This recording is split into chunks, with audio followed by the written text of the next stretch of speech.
Hola Tamara, buenas tardes.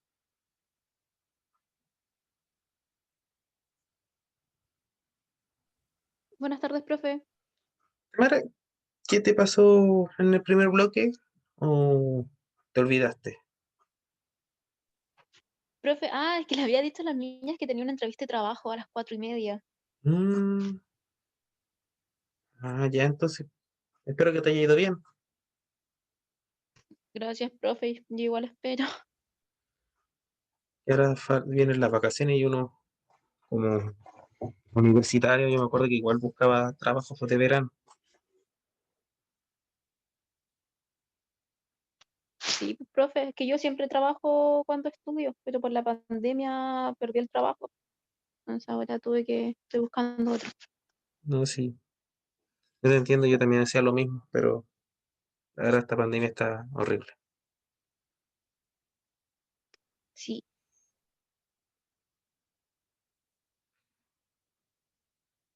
Pero ya te caía el otro año más para formarte. me queda así solamente el próximo año, profe. Estoy súper ansiosa por sacar la carrera. Si yo igual ya estoy vieja, el otro año cumplo 29. Tranquila, tranquila, si yo tuve compañeros y compañeras que lo sacaron a los 30 y tantos. Si me he hecho un año, voy a terminar sacándolo a las 30, pero estoy ansiosa, así que por eso no me quiero echar No, ningún ramo ni nada. pero relájate. También hay personas, no sé si cuánto te has demorado tú, pero yo conocí, la verdad fue un solo caso, que se demoró como 14, 15 años sacar la carrera. Y después el primer trabajo que encontró fue brutal. De hecho, en 3 años pagó Bueno, todo el CAE. en 3 años. Bueno, Sí, profe, espero eso me pase. sí. Espero. Hola, Anaís. Lo único malo es que Hola, profe. no alcanzó a vivir mucho. Hola, Anaís. Murió joven igual. Murió Pero joven. sí, Oh, qué horrible, profe. pero consiguió buenos trabajos, no era porque no se cuidaba también. También uno si engorda hasta cierto punto tiene que cuidarse. No, no. Sobrepeso. El corazón no dio más por el sobrepeso, Oh, qué horrible. pero consiguió un trabajo muy bueno. Bueno, profe, espero eso nos pase a todas nosotras. Sí, espero. Entonces, bueno, Y si no, a los químicos nunca nos falta trabajo. Hola, Anaís, Natalia, ¿cómo están? Hola, profe. Ya. Y consigan buenas prácticas. Ahora esta es la última clase. Queda poco. A ver, ¿cuántas diapositivas? Casi 20.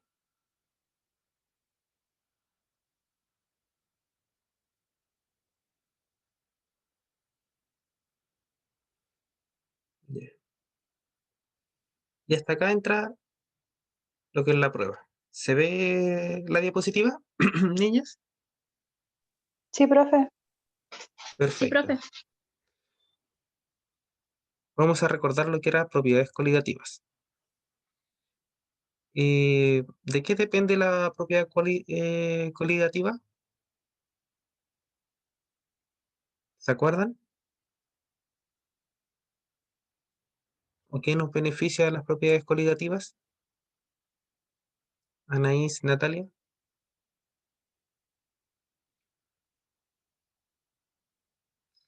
Nos sirven para disminuir, aumentar, o mejor dicho, alterar las propiedades físicas y el estado de ebullición, de evaporación, de condensación, etcétera, etcétera. ¿Ya? Pero las propiedades coligativas siempre, esto ocurre en soluciones muy diluidas. ¿Ya? Por ejemplo, donde el solvente A, que generalmente es agua, y el soluto B es poco. Esto lo podemos ver en esta fórmula, que los números de moles de A son muy superiores a los de B. Eso, ¿cómo lo podemos ver? Ustedes, por ejemplo, em, han intentado hervir agua, en una olla para hacer lo típico que hacemos todos, fideos con fideos con salsa. ¿Lo han hecho alguna vez? ¿Han cocinado esto? ¿Fideos? Sí, profe. Sí. Ustedes siempre cuando están hirviendo, antes de echar el fideo, echan la sal. ¿Para qué agregan la sal en la olla y echan un poco? Ni siquiera echan una gran cantidad, sino un poco. Para que aumente su punto de ebullición y el agua esté más caliente y así se cocinan mejor los fideos. Este es para dar un ejemplo más o menos práctico y que se puedan como enterar. Me gusta siempre dar estos ejemplos que uno tiene en la vida cotidiana. ¿Y nosotros cómo podemos ver esto? Donde sabemos que el potencial químico de la mezcla es mucho menor que el potencial químico del componente puro, ¿ya? Y siempre se utilizan estas dos medidas muy populares, la fracción química y la molaridad, ¿ya? ¿Por qué se utiliza la molaridad? Porque tiene directamente relación con la masa de los compuestos, tanto el solvente como el soluto. Nosotros podemos saber que el solvente puede estar en estado sólido, líquido o gaseoso. No solamente líquido, que es lo que más vemos en nuestra vida cotidiana y en el laboratorio, ¿cierto? Este parece que va a ser el segundo laboratorio, ¿o no? De propiedades coligativas. ¿Se Sí, acuerdan? profe, ya tuvimos el primero. Ah, ¿Mm? Pero para determinar el peso molecular, Creo que el de propiedades coligativas era el tercero. ahí lo voy a revisar, porque ya está la guía del laboratorio de mañana. Pero se los subí todos con orden. Sí, ahí lo estoy revisando y el de propiedades coligativas ese es el tercer laboratorio. Ya, disculpen que a veces uno se confunde. Donde nosotros vamos a tener directamente los conceptos de fracción molar, como son soluciones o mezclas muy diluidas, nosotros vamos a tener la relación al tiro de los números de moles, los números de moles de B, que va a ser el soluto dividido en el número de moles de A, que es en estado de, es el solvente.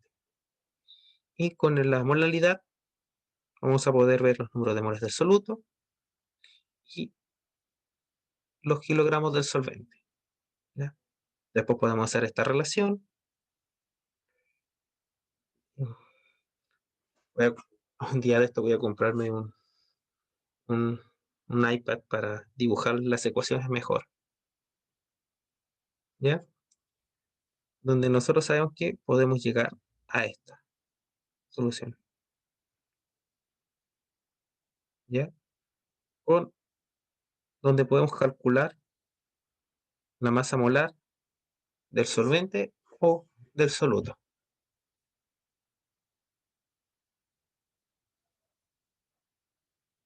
Y como le expliqué delante, hay 4 propiedades coligativas que nosotros vamos a ver que varían dependiendo también de la concentración del soluto en el solvente, ¿ya? Lo que es disminución de la presión de vapor. ¿Esto qué va a hacer? Que las presiones parciales disminuyan, ¿ya?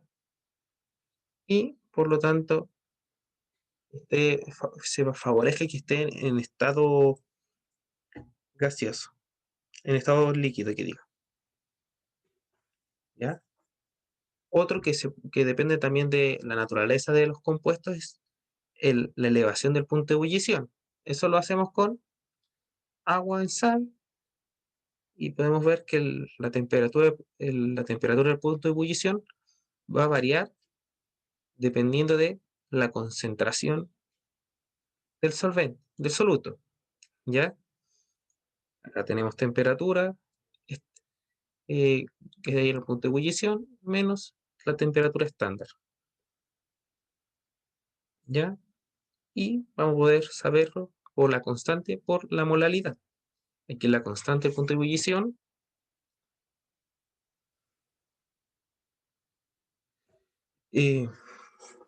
va a depender de la masa molar, la constante de los gases ideales, la temperatura de ebullición, la que vamos a ver, que es la que va a ser alterada, y la entalpía de vaporización. Es decir, que nosotros a través de esto podríamos calcular la temperatura de vaporización. ¿Y cómo podemos graficar esto? Temperatura versus concentración de los números de moles del soluto, la molalidad. Nosotros vamos a tener una gráfica que se va a respetar a cierto punto y ahí vemos y podemos calcular tanto la masa molar como la entalpía de vaporización. También el descenso del punto de fusión. Esto lo vamos a ver con glucosa o con sal, dependiendo de cómo lo veamos. Y con esto también podemos calcular la masa molar o la entalpía de fusión. Por último, se va a ver la presión osmótica, ¿ya? Y vamos a ver la concentración del soluto.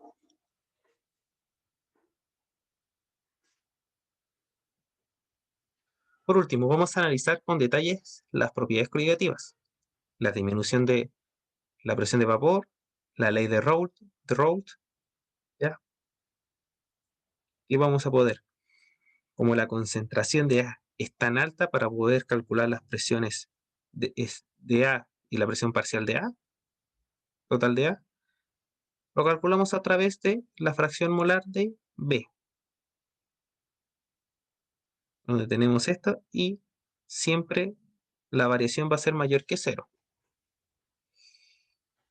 La elevación del punto de fusión, ebullición, conocemos que el potencial químico del solvente va a ser igual tanto en estado líquido como en estado gaseoso. Así vamos a tener esta ecuación, ¿ya?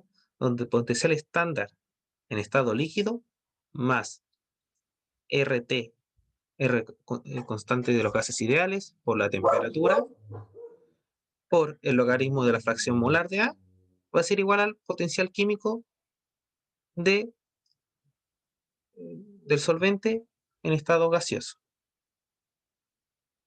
Y a través de esta podemos encontrar la energía libre de Gibbs en estado para la vaporización. ¿Ya? ¿Cómo lo vamos a hacer? Este pasa restando y sabemos que el logaritmo natural de la fracción molar de A es igual a la entalpía de vaporización dividido por RT. ¿Ya? Si nosotros queremos despejar el logaritmo natural de la fracción molar de A, potencial estándar en estado líquido pasa restando, ¿ya? Y RT pasa dividiendo. Por lo tanto, después acá eliminamos RT, y me queda que el potencial químico del solvente en estado gaseoso menos el potencial químico estándar del solvente en estado líquido va a ser igual a la energía libre de Gibbs por mol de la vaporización. O podemos tener también que la fracción molar del solvente va a ser igual a logaritmo natural de 1 menos la fracción molar de B, menos B, y obtenemos esto. Y con esto podríamos, despejando, tener el peso molecular del solvente. ¿Entienden estas fórmulas? Pues, ¿quedó alguna duda, consulta? Díganme el tiro.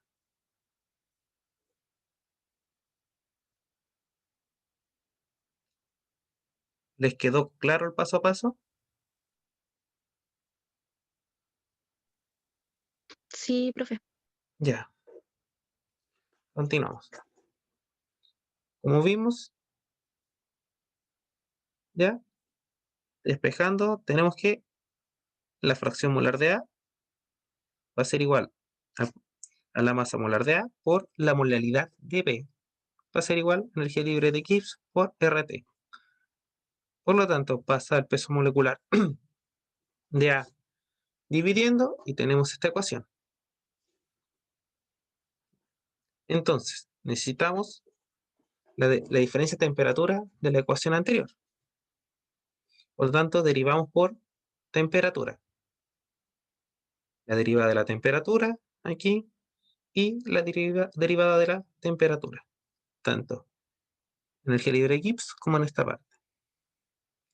Por lo tanto, tenemos esto. Este es constante. Y tenemos que la derivada de energía libre de Gibbs dividido por la temperatura. Ya. Como sabemos que esto es 1 dividido en... Es 1 a la, está a la menos 1, pasa a la menos 2, donde le resto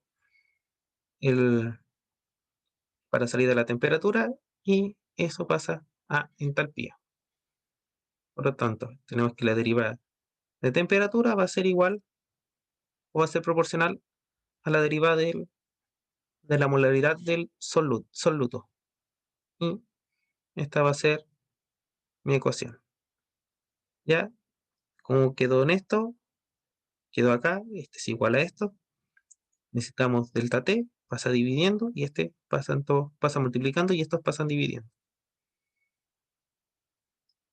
Si delta, delta m, delta molaridad de soluto es igual a molaridad menos 0, tanto mixto como puro, y B es muy pequeño, nos da esta ecuación. Para el descenso capilar, tenemos que la energía libre de vaporización con menos la energía libre de fusión, y la entalpía de vaporización va con la entalpía de vaporización. Por lo tanto, temperatura de ebullición va a ser igual a la temperatura de fusión, y por lo tanto, la constante de ebullición va a ser igual a la constante de fusión. Tenemos, y con esta ecuación podemos derivar o encontrar la fórmula. Entonces, les voy a dar 5 minutos para que me hagan este ejercicio. Determinar la constante de descenso del punto de congelación molar del agua si la entalpía de vaporización es 0. A 0 grados Celsius es 6007 joules.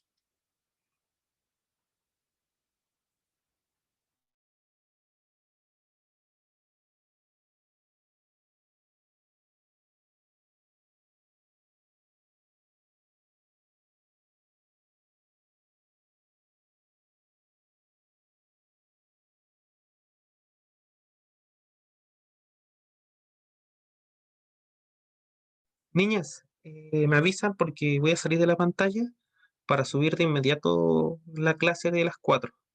¿Ya? Me avisan si se les borró. Ya, profe.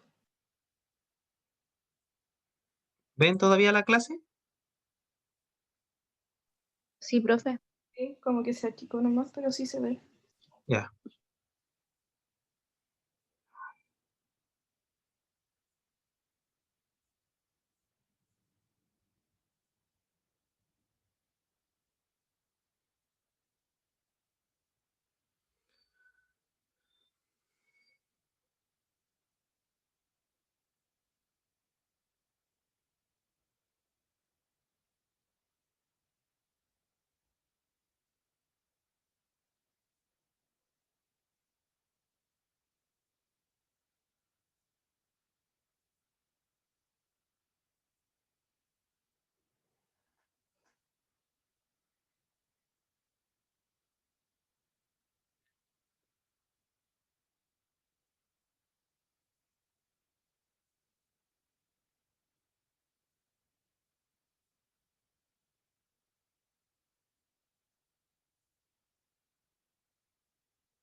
Y chicas, ¿les gusta esta modalidad de clases? ¿Hay algo que yo podría mejorar? ¿Encuentran que las clases están bien impartidas? Cuéntenme, ¿cuál es su percepción?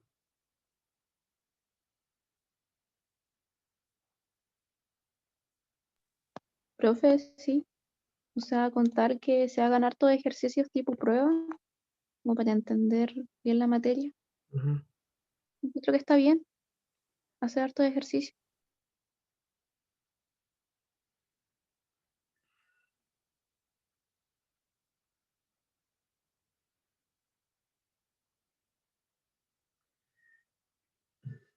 Si se les complica o algo, tienen que avisar, o si no me entienden también. Yo nunca me voy a enojar, al contrario, eso me beneficia, porque soy un académico joven. Necesito de ustedes también para ir mejorando poco a poco.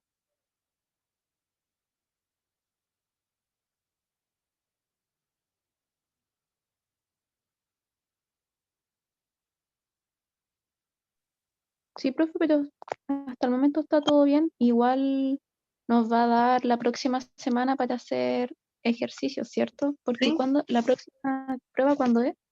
el 10 porque el 7 es feriado. No es feriado, pero es sándwich. Ah, entonces, profe, sí, está bien que haga harto ejercicio, o al menos a mí me gusta así, porque voy Y, entendiendo cuando usted nos va resolviendo. y Natalia, Anaís, ¿qué piensan ustedes? O sea, a mí igual me gusta como dar las clases. Si me dicen que no, tampoco me voy a enojar. Si me dicen no, no me gusta por esta cosa, ah, sí, yo voy a ir mejorando. ¿Y tú, Anaís?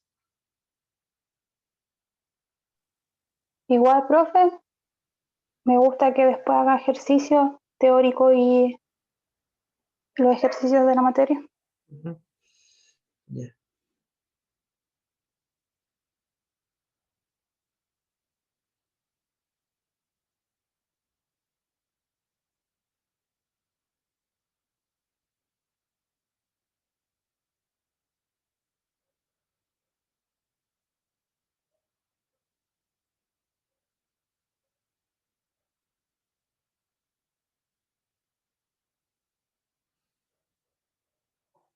Después les queda el otro año, ¿no? El 2021 sería su último año, si Dios quiere, ¿o no? Sí, profe, de las tres solamente nos queda el próximo año. A las tres solamente nos queda Mm, el próximo año.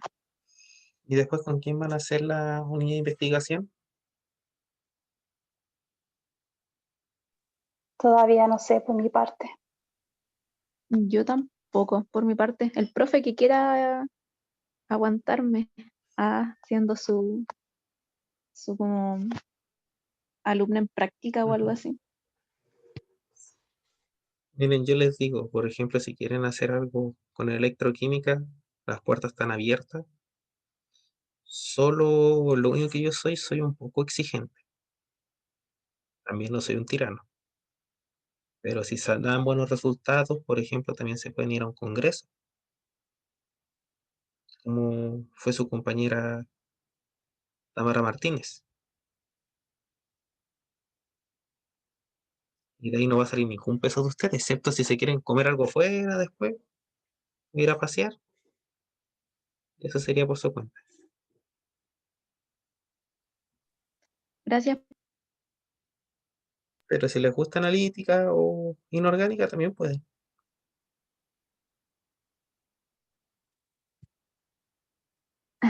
Sí, yo soy más parte analítica. No se me dan los números ni la física. No es lo mío.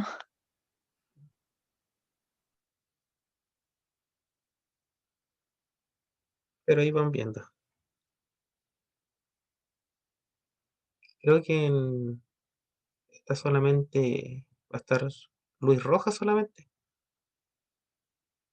en analítica. Así que harían una investigación con él.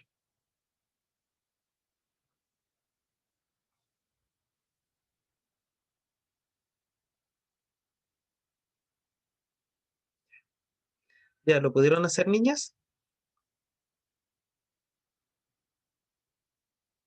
¿El ejercicio? ¿O les doy un poco más de tiempo? Natalia, ¿lo pudiste hacer?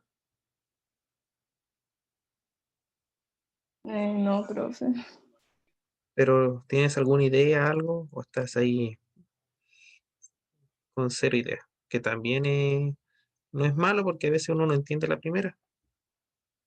O O tal vez sea, como, ¿Mm? o sea, no, como que no entiendo mucho, pero estoy intentando ver qué onda. ¿Y, y tú, Anaís?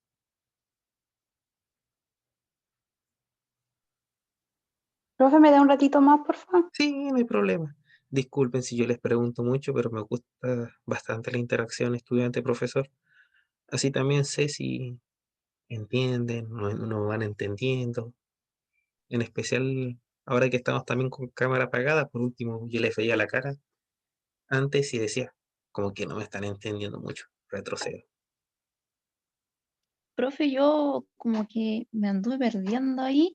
porque yo me acuerdo que esto lo vimos en Química 2, pero era con delta temperatura. Ujú. Eh,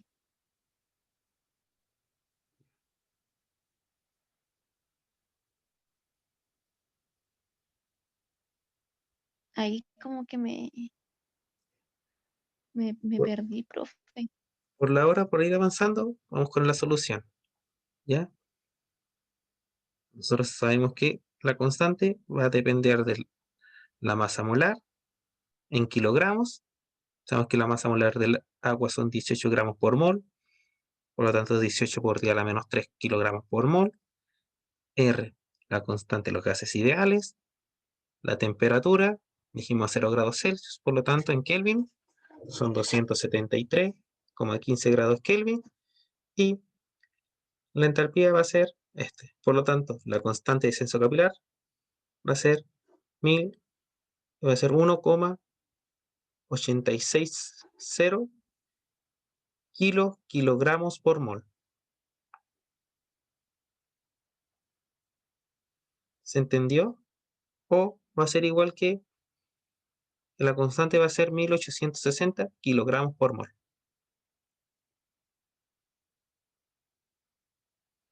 Entonces, para la presión osmótica va a ser lo que está en la fase alfa y la fase alfa y la fase beta. Aunque lo que está en la fase beta va a ser la presión, va a ser igual a la presión externa por el líquido, densidad y gravedad.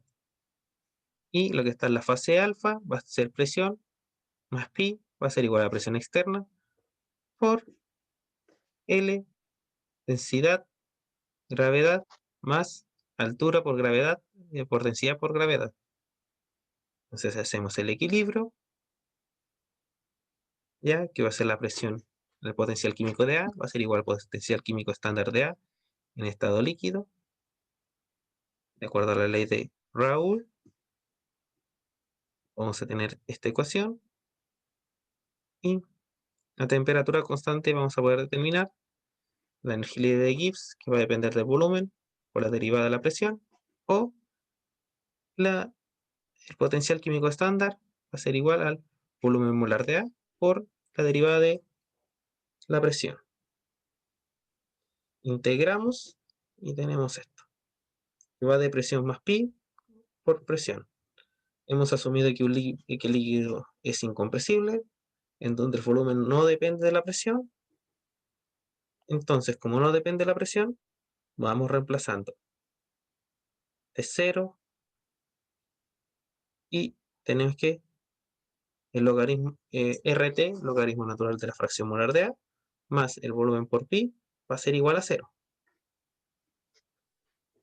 Nosotros tenemos que usar la relación de fracción molar de A para saber los números de moles de B. Entonces tenemos esta relación, ya, que la fracción molar, el logaritmo de la fracción molar va a ser menos los números de moles de B dividido por los números de moles de A, ¿ya? y la fracción, este es volumen molar, por lo tanto siempre está dividido en número de moles de A. Entonces, se va, se va.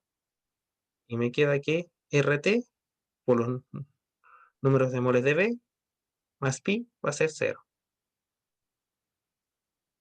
Pero como sabemos que el volumen de A va a ser en la presión osmótica o en sí la propiedad coligativa, el volumen del solvente va a ser mucho mayor que el volumen de B, vamos a ver que el volumen de A va a ser igual a la suma de los volúmenes y por lo tanto igual al volumen total, ya que el volumen de B es despreciable.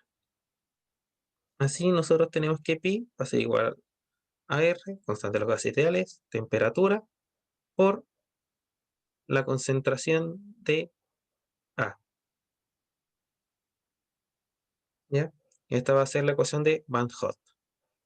Y vamos a ver que la concentración crítica va a depender de número de moles de B por dividido en el volumen. Entonces, niñas, acá les dejo un ejercicio. Les doy otros 5 minutos para que lo resuelvan.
¿Ya, niñas? ¿Lo pudieron hacer?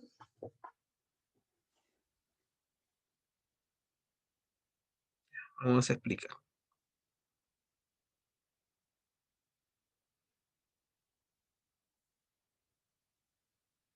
¿Ya? No lo tenía aquí. Este ejercicio lo vamos a conversar eh, el lunes, ¿les parece?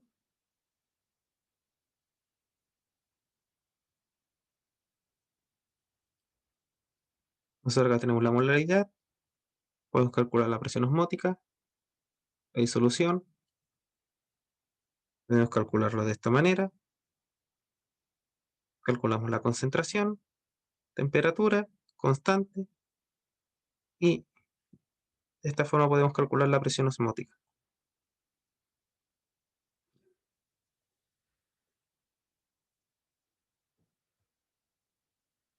Ahora queda, por último, la actividad de los potenciales químicos, que son propiedades termodinámicamente básicas de las cuales se pueden deducirse las otras propiedades.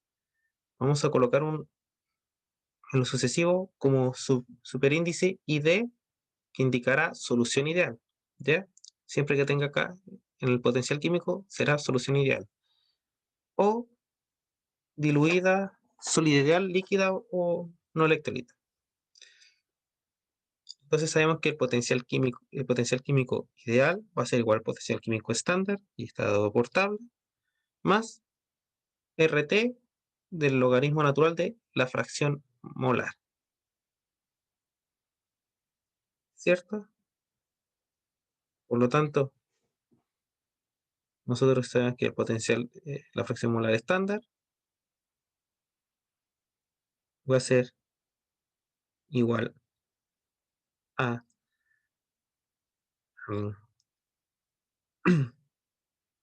al coeficiente de actividad iónica menos A, porque podemos reemplazar, pasa este restando, dividiendo RT, y tendríamos esto, el exponente de la solución ideal, y nosotros tenemos que la solución real va a ser igual a la actividad iónica.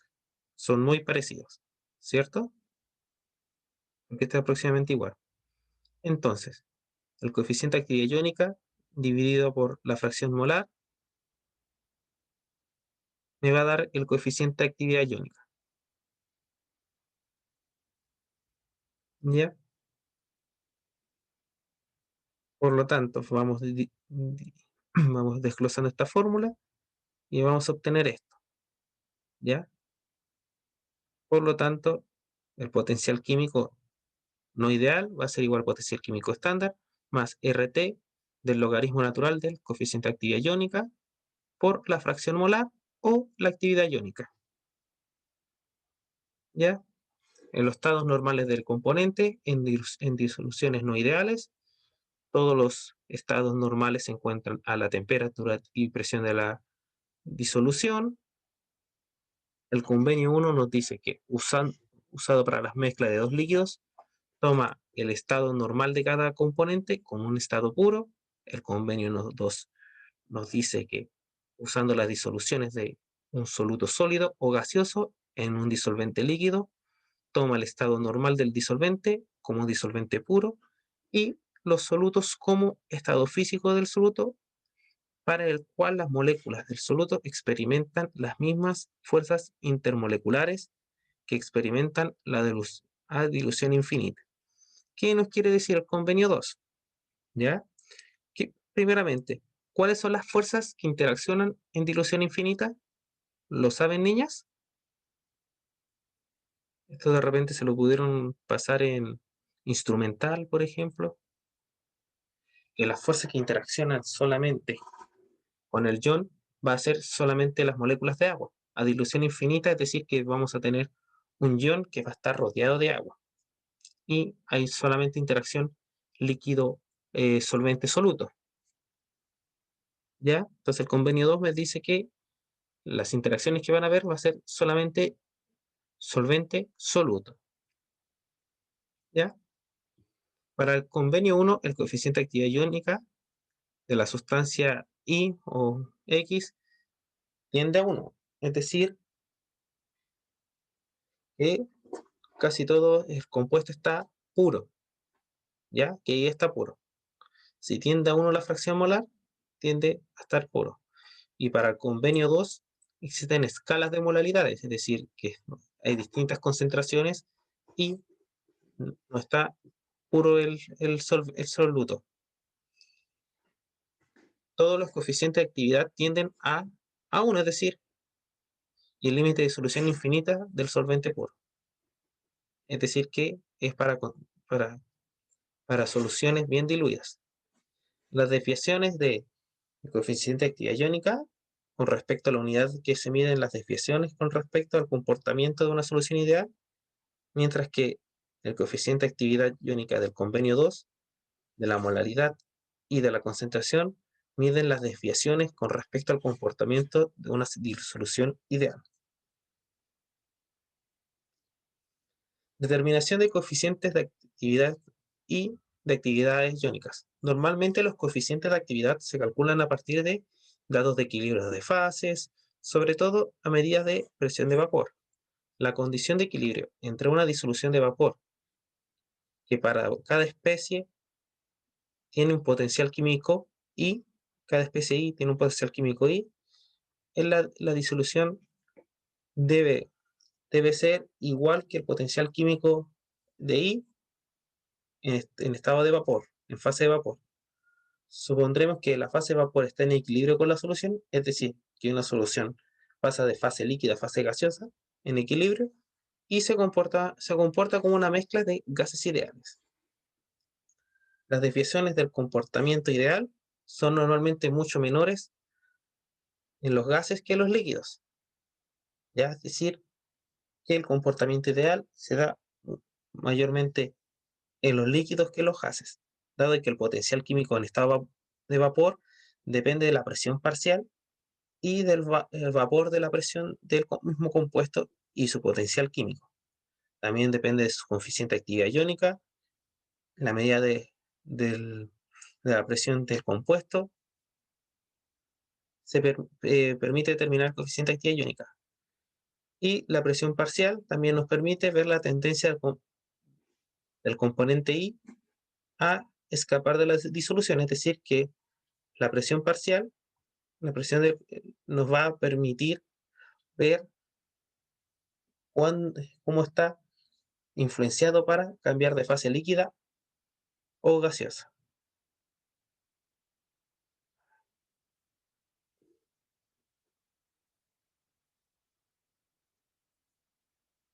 Disculpen.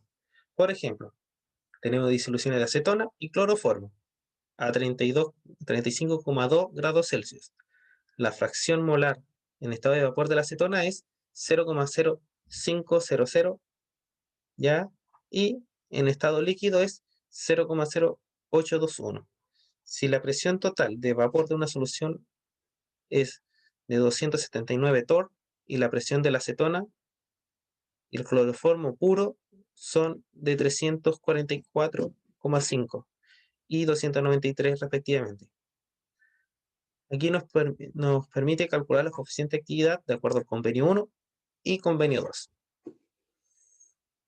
Por lo tanto, en el convenio 1 nos dice que la presión del compuesto A, el compuesto I, va a ser igual a la actividad iónica en estado líquido por la presión parcial. ¿Ya? Y que la presión de I va a ser igual al coeficiente de actividad iónica por la fracción molar, o nos va a dar esto. Por lo tanto, ¿cuál nos permite determinar el coeficiente de actividad iónica? Este o este, ¿cierto? Nosotros tenemos lo que es la presión parcial en estado puro de la acetona, por ejemplo, en estado líquido, y ¿qué más nos da? Por lo tanto, despejamos el coeficiente de actividad iónica, pasan dividiendo. Para la acetona vamos a tener la fracción molar en estado gaseoso ¿Cuál es la fracción? Para la acetona es 0,05 y la presión en estado de la disolución 279. La acetona en estado líquido es 0,082 y la presión total va a ser 300,44. La la de la acetona va a ser 344,5 torr.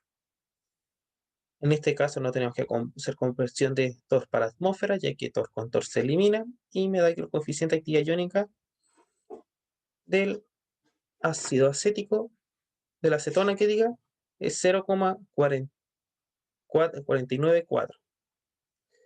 En el caso del coeficiente de actividad del cloroformo, usamos la misma fórmula. Acá la fracción molar va a ser la diferencia de 1. Entonces acá está, es 1 menos 0,0500, por lo tanto me da 0,9500, porque la suma de la fracción molar de A y B tiene que ser 1. La presión total de la solución siempre va a ser la misma, y en estado líquido la fracción molar también va a ser la diferencia. Si aquí nos dijeron que era 0,0821, va a ser lo mismo. 1 menos esto es igual a 0,9179, va a ser la fracción molar, y por tabla sabemos que la presión en, del líquido va a ser 293 torr. Y me va a dar que el coeficiente de actividad iónica del cloroformo va a ser 0,981. ¿Entendieron esto, niñas? ¿Les queda alguna duda, consulta con el convenio 1?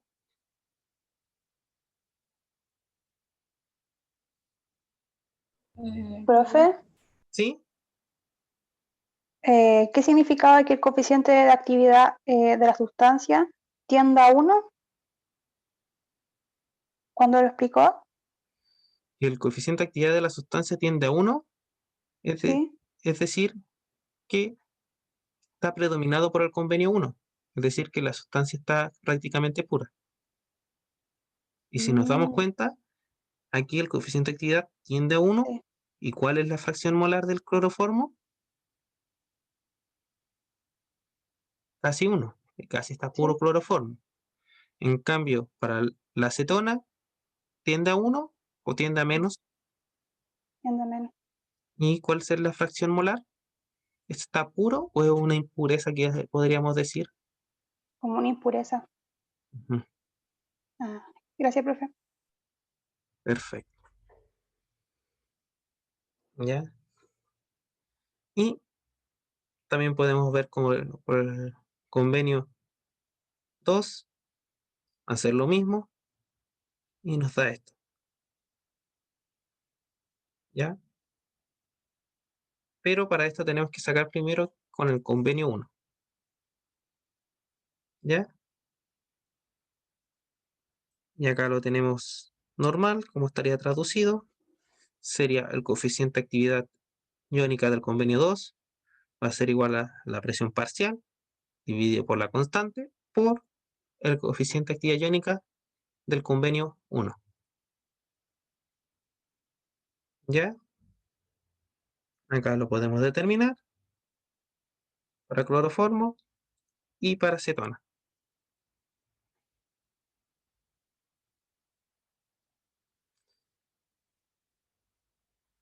Y por último podemos determinar el coeficiente de actividad iónica, la actividad iónica, y relacionar con el coeficiente de actividad iónica. ¿Ya? Concentración total, concentración de la especie. Ya, niñas, lo vamos a dejar hasta acá. Nos vemos el lunes. ¿Dudas, consultas hasta el momento? ¿Está muy complicado? Cuéntenme.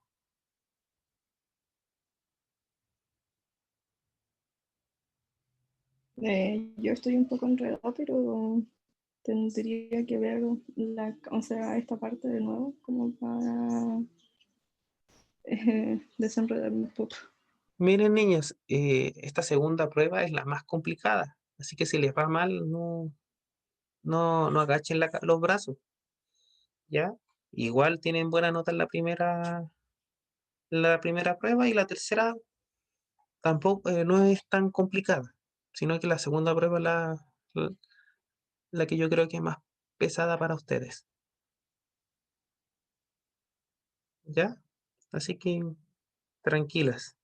Y si se les va bien, qué bueno. Me alegro que tengan buenas notas.